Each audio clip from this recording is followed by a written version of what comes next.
Mheshimiwa Mwenyekiti, wa Tanzania tuna uvumilivu, lakini namna wanavyotuona uvumilivu tuliokuwa nao, jambo kubwa na la kupongezwa, tunampongeza rais wetu kwa namna ya kipekee anavyotufundisha uvumilivu wa Tanzania.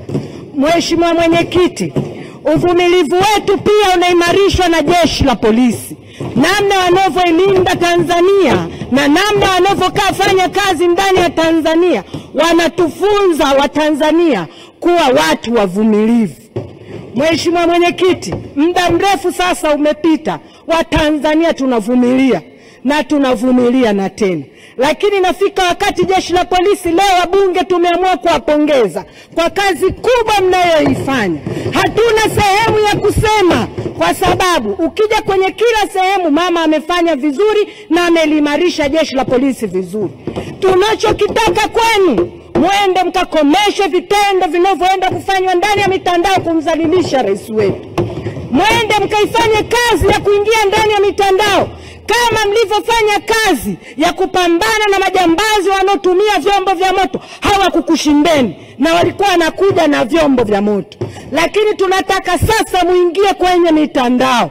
Kazi iliyokuweko kule, vitoto vidogo hata kunyonya havijamaliza kwa wazee wao. Kila mtu ana maneno na lugha anazungumza ambayo haistahili kuambiwa rais wetu.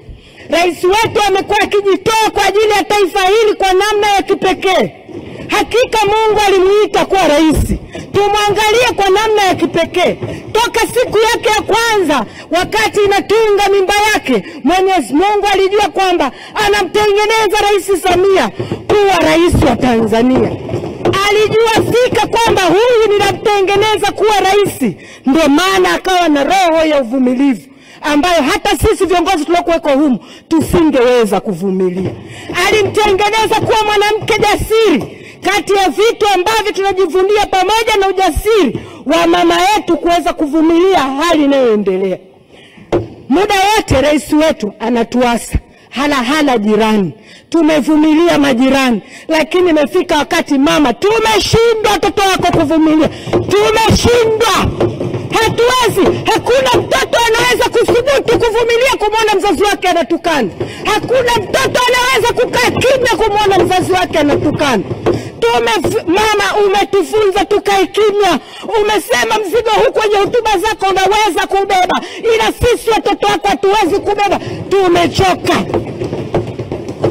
Mheshimiwa Mwenyekiti, tuambie vyombo vya ulinzi na usalama.